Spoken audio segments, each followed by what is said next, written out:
So you survived part 1 of the acoustic guitar refret episode. In this video you'll see how to use a neck jig, level, crown and polish those brand spanking new frets.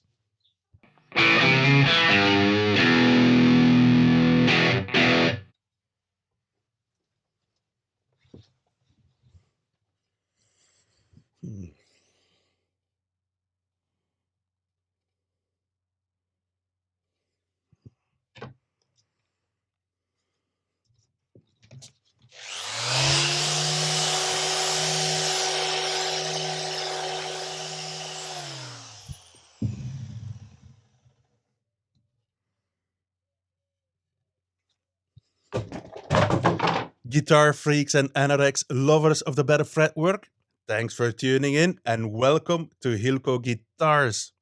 Last time we changed the frets in that good old acoustic guitar with rosewood fretboard and binding.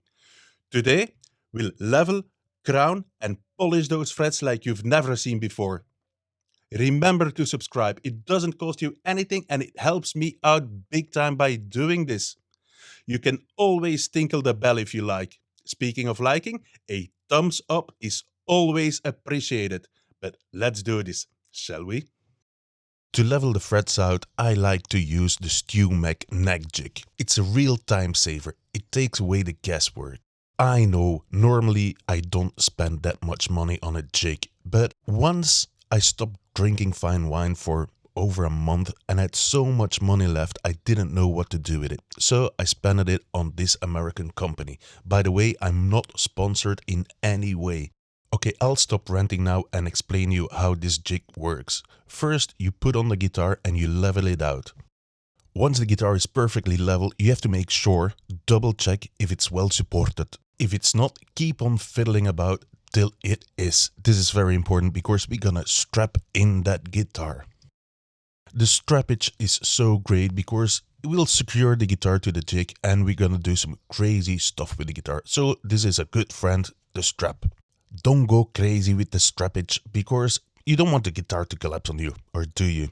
Well, anyway, just make it nice and snug so the guitar doesn't move in the jig. You can always use some soft padding where the strap meets the guitar, you know, the contact surface. But in this case I didn't use it, I didn't think it was necessary. Sometimes the soft padding makes the guitar slip a bit. As long if you don't crash the guitar, you'll be fine. So use the ratchet to strap in the guitar and remember, don't go too crazy. Once you're done with all this, triple check if the guitar is nice and secure. Now the next step is getting the guitar in tune. You do this with a tuner. A nice tuner. I love the Peterson. By the way, again, I am not sponsored. This may sound crazy, but I just roughly tune it when it's laying down. I just want to have it in the ballpark because we're gonna flip over the guitar to player position. We do this because gravity is a bitch. But seriously, most of the time a guitar is played in this position. That's why we're checking everything in player's position. This will make our job so much better. Now that the guitar is perfectly in tune, we take a straight edge to check the straightness of the neck. I want to have it dead straight.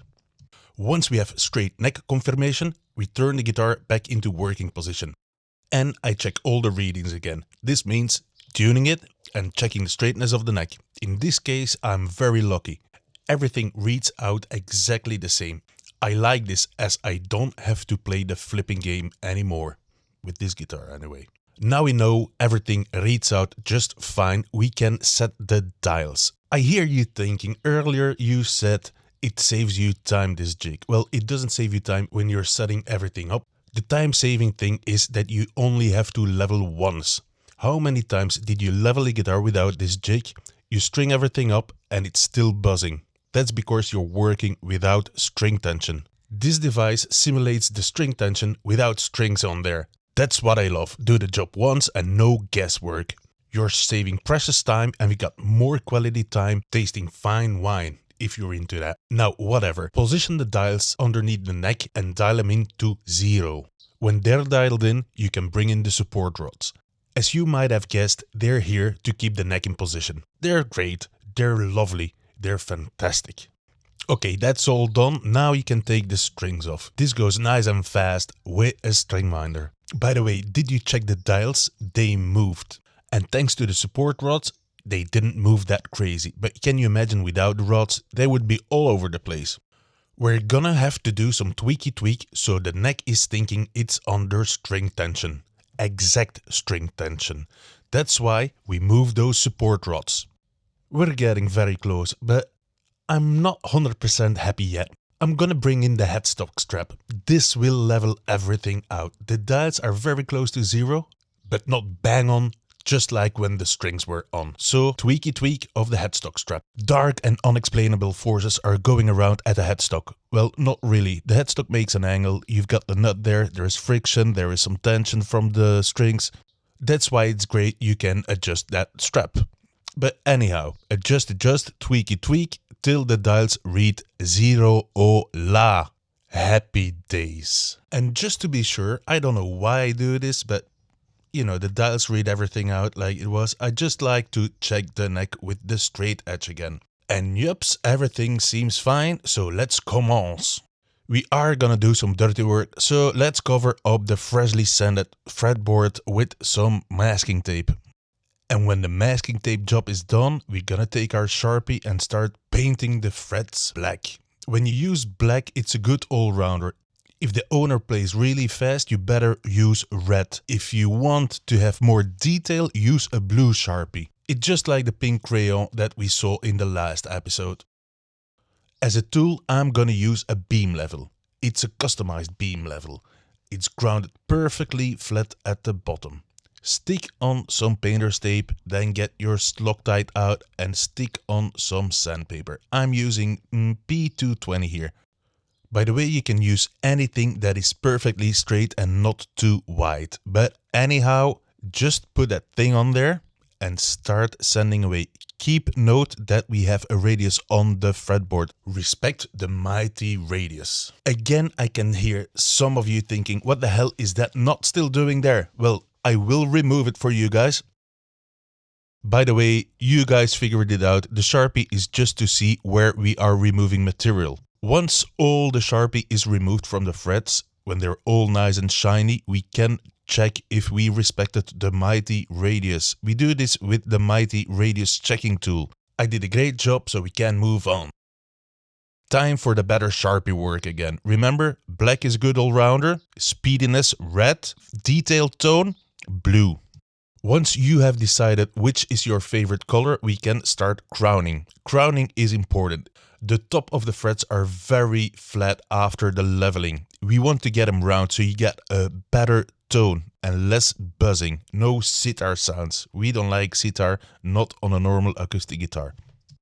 By the way, the file I'm using is a diamond file with a 150 grit from the company I mentioned before.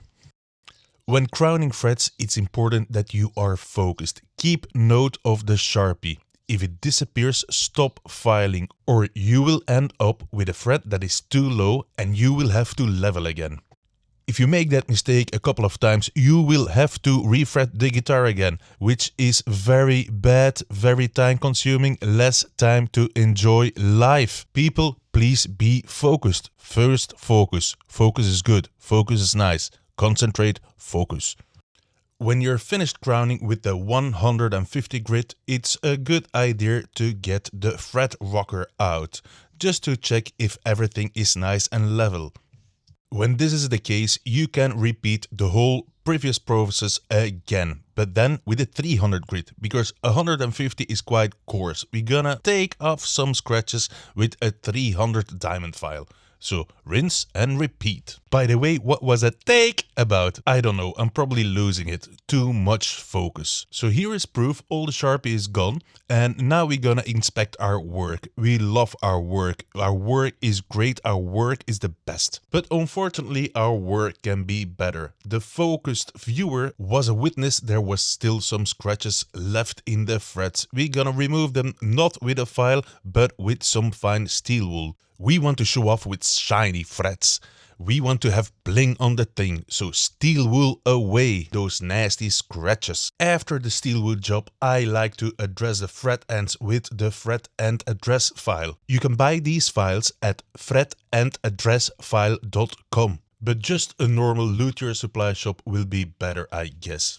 easier to find, by the way. The reason why we address these fret ends is to make the player more comfortable. A comfortable player is a relaxed player. A relaxed player is a better player. A better player is a god. We want to work for gods. So file away that sharpness. Once those devilish corners are all gone, we obviously made some scratches and we have to remove them again. So back to the steel wool. Don't forget to run your steel wool against the fret ends. If it catches, go back to the previous step. The steel wool does a great job, but we can make it even better. Remember, we are working for gods. So take a Dremel tool or rub your dentist and put a soft padding tool on there. Put some polish compound on there and rub the Dremel tool against the frets till they're so shiny you need sunglasses to look at them. After polishing with the Dremel tool, there will still be some compound left on the frets. I like to remove that with some cotton wool. Rub it really fast against the fret and you will need 2 pair of shades to look at them. Anyhow, make them nice and shiny. That's the point. Okay, fret wise we're almost done. Just remove the tape and take some lemon oil or whatever conditioner you want to use for the fretboard. Whack that on and let it soak in for like 5 or 10 minutes. After the absorption time, you have to take the excess oil off. Don't rub it once, don't rub it twice, but rub it 3 times for good luck. Time to release the guitar from its bondage. It's been strapped up way too long and we are dying to hear the result. So take away all the masking tape, all the protective gear and give it a good polish. Oh shoot, did I just say let's hear the guitar?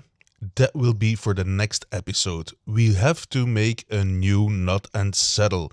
Thank you so much for watching. Please be nice to each other. Stay safe. And I'm looking forward to see you next week in the upcoming episode. Bye for now.